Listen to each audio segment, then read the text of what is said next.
Welcome to Electronics Fun Topic 3 Resistors. This part of it is called Wheatstone bridge and voltage dividers. In this area we're going to talk about is the voltage divider and Wheatstone bridges. Wheatstone bridges is like two voltage dividers in one to balance the voltage from a resistor measurement. We used to measure resistors because it's a good way using it in better Ohm's law because it has a small error margin, as you'll see later on going to the graphs. Anyway, you have four resistors like this, and it's like they call it a bridge because it's like in a way like the four diodes in a bridge rectifier. Well, it's kind of like that, but instead of using rectifiers, we're using resistors. Four resistors. Usually you should put all resistors the same value except for one. The fourth one should be adjustable. And then you have this equation here that goes with it, which is voltage out equals voltage in times, in parentheses, R4 over R3 plus R4 minus R2 over R1 plus R2. Now, if you didn't have a bridge wire, didn't have the Wheatstone bridge,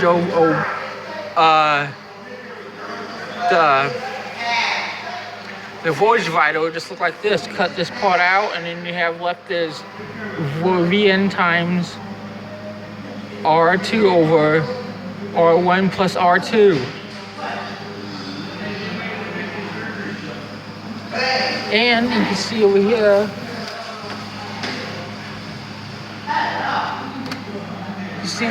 we have the graphs. If you do Ohm's law on the graphing calculator, well, actually, if you do it on a graphing calculator, it will just starting from one, it will look like on the Wheatstone bridge, it will look like flat line, but it's not flat. It's slowly going up, so slow it looks like a flat line on your calculator, and it's linear. That's what makes it better to use measuring resistors than Ohm's law. Then what happens when both of them are the same? All resistors are the same. They cancel out.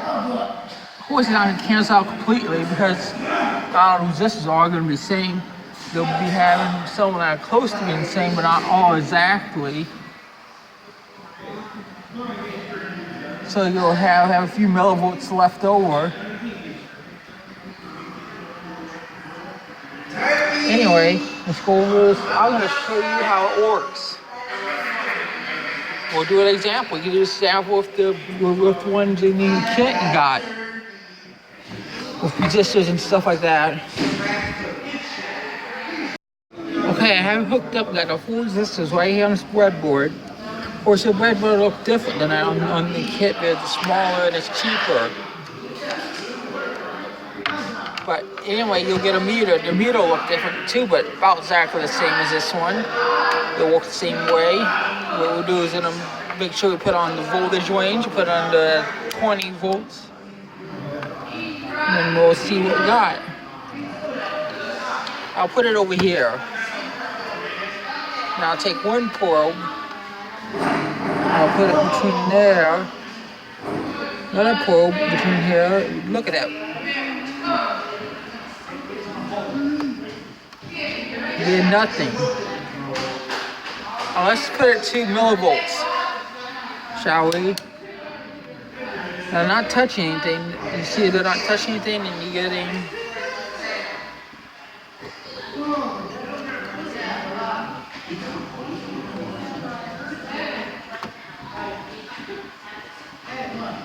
you're not touching anything, there's nothing. Now let's try to get it up.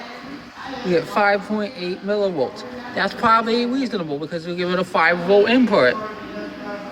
And it's probably, since all these resistors are even 10K resistors, it's going to be about that much voltage or so. It divides it out. Now I'm going to show you what measure from one bridge to the other. From one bridge between it to the other. We measure from ground. We put a ground under here. Then we'll take this one. It's not doing anything.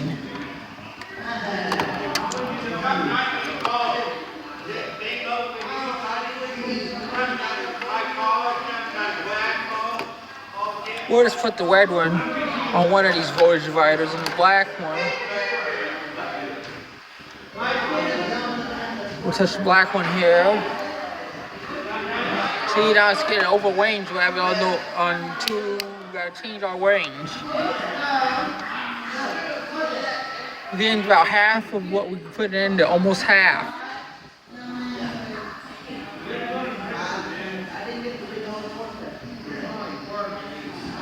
Now let's measure the other voltage divider.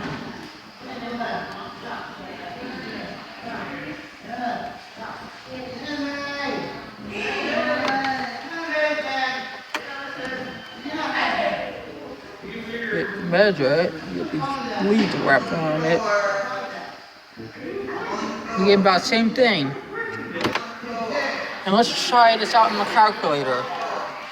Because each one of these is a voltage divider. If we take 2.49 subtracted by 2.49,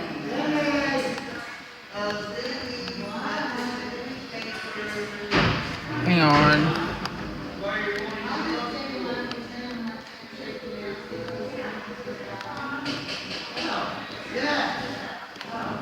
Use a zero, just like, well, but we got one it up there. But instead, one of them was probably a little bit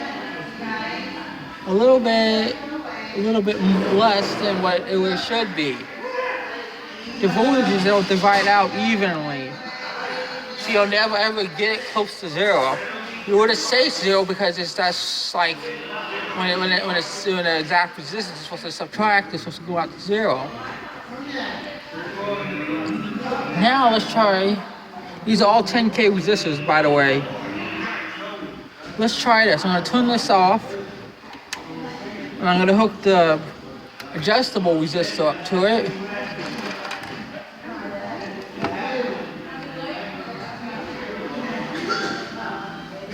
Take this one out.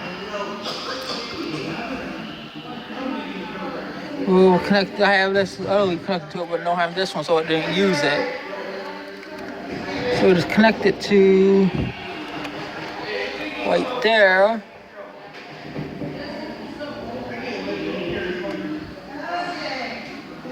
Now, before I connect, I should do this before I connect it. I should measure the resistance to get a good resistance on there. I'll do that right now. Okay, another thing I want to tell you about is tolerance. And it's a very important part in Wheatstone bridges. For example, I thought it was to get like a volt out of it, but it wasn't. It was because of these resistors, not 10 ohms, 10 kilo ohms, and 9. Even though the color code tells it to 10, it's a tolerance that takes place. So what you might want to do is use 1 kilo ohm less in your calculations to see if it matches that. Okay? So just use the resistor to use less, use the 1K, you use the ones that we just use commonly for all fixed ones as 9K. And since this voltage divider is the same, you can always simplify it on the equation by taking out this. Take that out and just put 1/2, because that's basically what it is.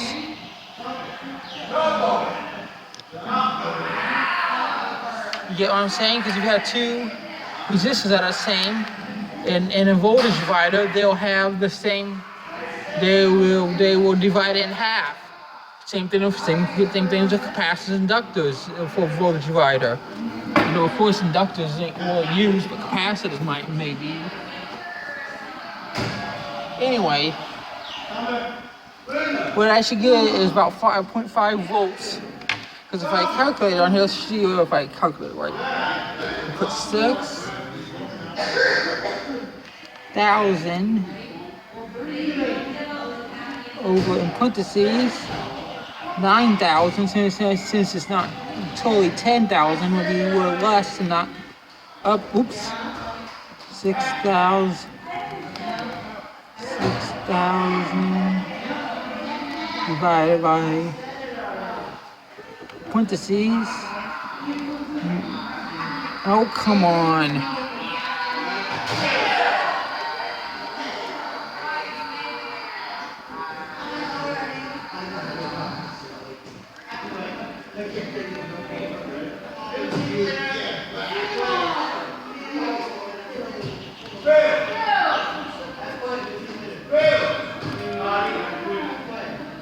Gives us that for a value. Write that down. Well, actually, we know where it's going to be. That might actually be incorrect. I think it is. So we'll try it again. Sorry about that. This calculator has sticky buttons.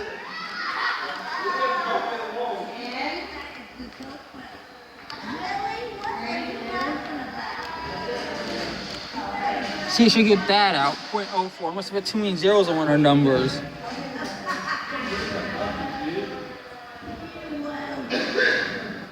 Then I subtract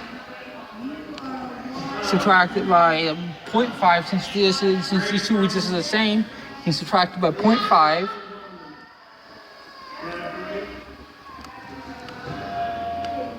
Using negative 0.1.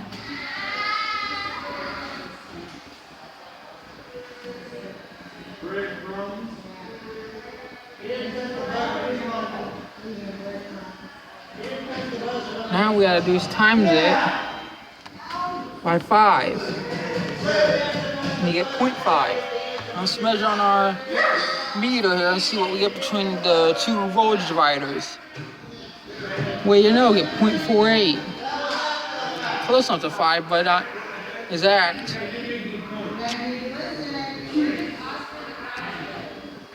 And I could be using the wrong clarity on my meter, and that's why it's not coming out negative.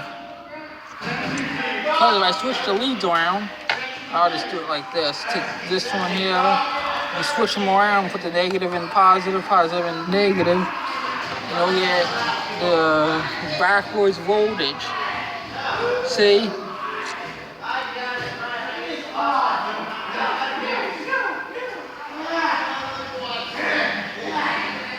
And that goes to that equation, because after that we times it by 5 or 5 volt input. Of course, on your kit, you won't have 5 volts, you have 12. And you use 10K resistor just like we did, and just replace the VN with 10 volts instead of 5, like I did. I use 5 because mine's set to 5.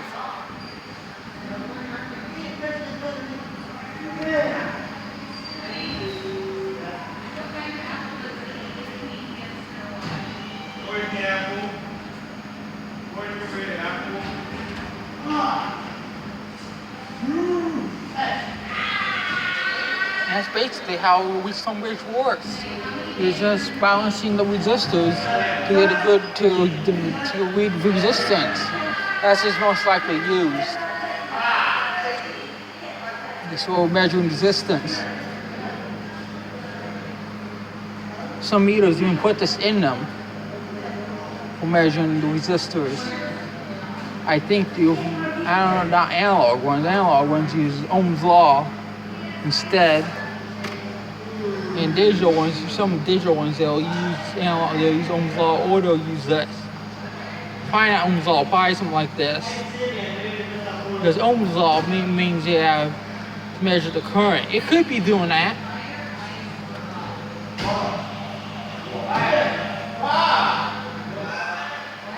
But anyway, I have no idea how meters obey. But anyway, I know that Ohm's law will be used in analog meters, but I don't know how digital meters are made. They're different, kind of. Use chips instead of resistors in analog circuits. So we still use analog in it, but basically still enough chips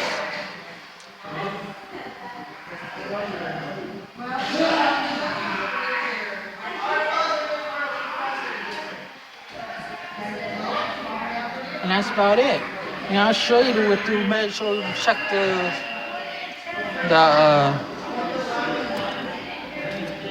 the resistor I got right here, the variable one. The two attachments to your variable one, you use alligator clips to attach to the knob. Variable resistor that you get with what they call a pot, a potentiometer in your kit. And what you can do with that is you connect the leads to between the wiper, which is the middle one, which I did on this one. The wiper is this one, and then one of the sides. That's it. Doesn't matter which side, just choose one. Why they have both sides there is to make it like a variable voltage divider and stuff like that. I should have explained that into it. That would be something to learn about too.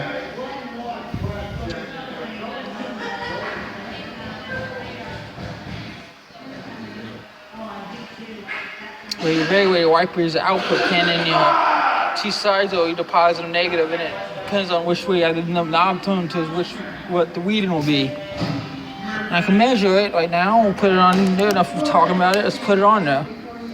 Put 220K resistance mode, and we get in 6.52.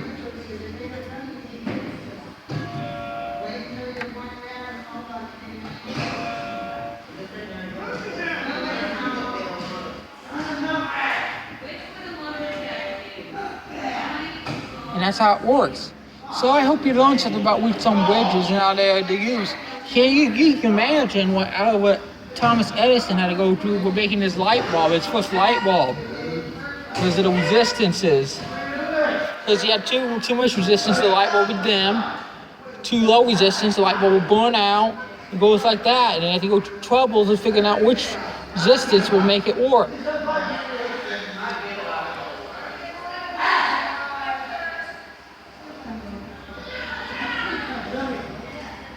And that's you believe what Thomas Edison and go through. Well, that's about it for this video. So thanks for watching. Hope you like it.